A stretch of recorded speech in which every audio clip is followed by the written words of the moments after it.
खामा गणिसा सभी का एसएमएस डिफेंस एकेडमी के यूट्यूब चैनल पर हार्दिक स्वागत है। आज मैं डिस्कस करूंगा कि होता क्या है, व्यक्ति के जीवन में हमेशा द्वंद्व चलते हैं, डायलेक्ट चलता है। फॉर एग्जांपल मैं क्या कहना चाह रहा हूँ, जैसे व्यक्ति को जो प्राप्य है ना उसकी कभी भी रिस्पेक्ट नहीं होती और जो अप्राप्य है उसकी हमेशा उसको लालसा रहती है। व्हाट आई वांट टू से, मैं कहना चाह रहा हूँ जैसे फॉर एग्जांपल इफ कोई गवर्नमेंट जॉब की तैयारी कर रहा है और मान लो कोई 3600 ग्रेड पे सिलेक्ट हो गया, जैसे मान लो someone selected on 3rd grade, so उसको उसकी रिस्पेक्ट नहीं है कि he is a 3rd grade teacher right now, but उसको हमेशा इस चीज की लालसा रहती है कि वो जो कहीं ना कहीं 2nd ग्रेड बनता, 1st ग्रेड बनता। इफ समवन बिकम कुछ मिनिस्ट्रियल एग्जाम्स, जैसे मान लो एसएससी हो गया, राजस्थान के अंदर एलडीसी हो गया, पटवार हो गया, वीडीओ हो गया, या फिर मान लो और नीचे जाए तो 4th ग्रेड हो गया, तो जिनका इसमें हो जाता है उनको ऐसा लगता है कि उनको कुछ हायर सर्विसेज के अंदर जाना चाहिए, राइट। और जिनका नहीं हुआ उनके लिए ये एक ड्रीम होता है कि नहीं होता है। जैसे फॉर एग्जाम्पल कोई 3rd ग्रेड भी नहीं है तो उनका एक ड्रीम जॉब होता है, उनको लगता है कि पूरी लाइफ जो उसी के आसपास सर्कल वहीं से बनेगा उनकी पूरी लाइफ का। और जिनको जो प्राप्त हो गई उनके लिए इस चीज का कोई रिस्पेक्ट नहीं बच गया है। मतलब जीवन हमेशा इस द्वंद्व में चलता है, जिसके पास जो चीज है उसको उस पर कोई रेस्पेक्ट नहीं है। मैं तो ये कह रहा हूँ what you have, enjoy what you have. आपके पास क्या, आपको उसको एंजॉय करना चाहिए। अब जैसे मान लो कोई आईएएस की बात कर लो, बड़ी से बड़ी सर्विस है, जैसे बाकी जो नहीं सिलेक्टेड उनको लगता है कि हमें सिविल सर्विसेज को परस्यू करना चाहिए और हम बनेंगे तो हमारे लिए मतलब एक ड्रीम जॉब की तरह उसको देखते हैं कि मतलब ये इसके अंदर, और जो उस सर्विस के अंदर चले गए उसके अंदर कई सारे लोग हैं जो उस सर्विस के अंदर परेशान है। यस इट इज, मतलब सिविल सर्वेंट बने हुए अंदर ही अंदर परेशान है कि उनको लगता था कि हमारे जो बैचमेट थे वो बहुत बड़े बिजनेसमैन बन गए और उनका तो करोड़ों का टर्नओवर है, हम तो 2-2.5 लाख रुपए सैलरी, या फिर मान लो आईएएस की 2-2.5 लाख भी नहीं होती है, शुरुआती सैलरी 1-1.25 लाख होती है। तो जो आईएएस बन गए उनके मन में ये लालसा कि हमारे जो कुछ बैचमेट थे वो बहुत बड़े बिजनेसमैन बन गए और वो बहुत आगे तक चले गए, हम तो बस एक सिविल सर्वेंट ही बनकर रह गए बस। मतलब उन जो हमारा बाकी लोगों का ड्रीम होता है उस पर पहुंचकर उनको लगता है कि उनके कुछ बैचमेट उनसे आगे निकल गए। तो कहने मतलब ये कंपैरिजन का जो दौर है वो हमेशा ही चलता रहता है। आप किसी भी स्टेज पर पहुंच जाइए, अगर मान लो कोई अंबानी बन जाए, बहुत सारा पैसों वाला बन जाए, तो उसको और कहीं किसी न किसी चीज की कमी की लालसा होने लगेगी या फिर उसको कुछ कमियां फील होने लगेगी। जैसे मान लो किसी के पास स्कॉर्पियो है तो उसको लगेगी यार स्कॉर्पियो थे लेकिन मेरे को डिफेंडर या फिर ओडी होनी चाहिए थी। यानी वो he is not satisfied, he या she is not satisfied by what he या सी हैव, राइट। सो कहने का मतलब ये है कि ये द्वंद्व हमेशा ही चलेगा।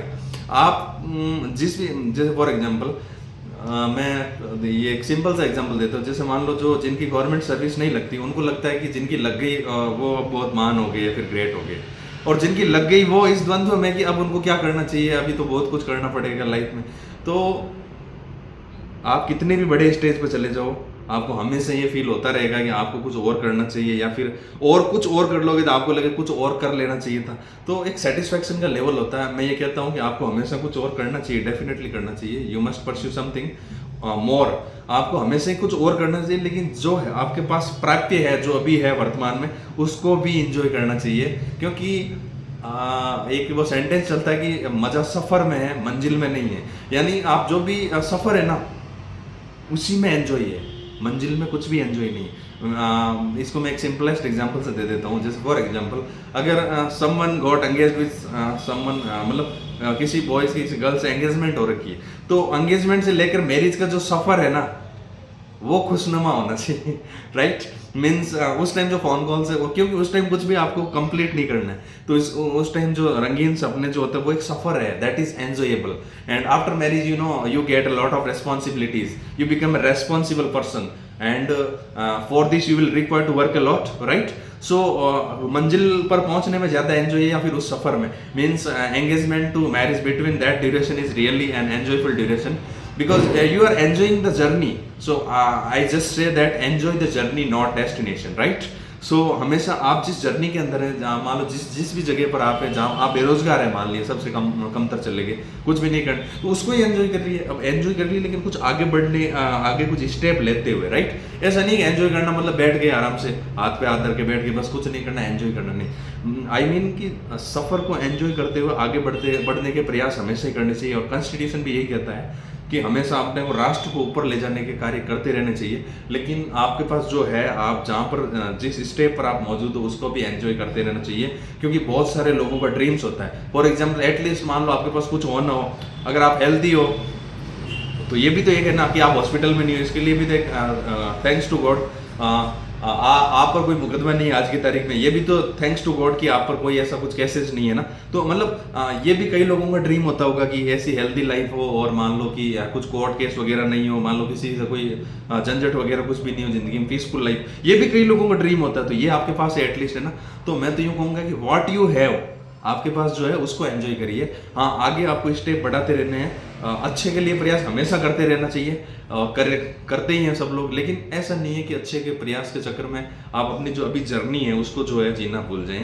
बिकॉज वापस वही रिपीट करूंगा, क्योंकि आनंद सफर में है, डेस्टिनेशन में नहीं है। डेस्टिनेशन पर पहुंचने के बाद जैसे मान लो आपका ड्रीम जॉब भी है, वो आप ड्रीम में कुछ करना, मान लो आपका ड्रीम है कि आपको ओडी लेनी है, तो ओडी लेने का सोचने की जो जर्नी है उसमें आपने जो एंजॉय किया, उसमें आपने कई चीज़ें सर्च की, कई चीज़ें करी, तो उसमें एंजॉय है, क्योंकि आपने नए नए मॉडल्स देखे, कुछ चीज़ें देखी। लेने के बाद में उसके एक स्क्रैच आ गया तो वो एक टेंशन हो गई कि अभी ओडी लाई, उसमें टेंशन। मतलब ये कहने का मतलब ये है कि एंजॉय हमेशा जर्नी में होता है, डेस्टिनेशन में नहीं होता है। So always enjoy your journey, even you are an unemployed person, even you have zero balance, however it is necessary that you must enjoy your journey, not to focus too much on destination that you forgot your present, right?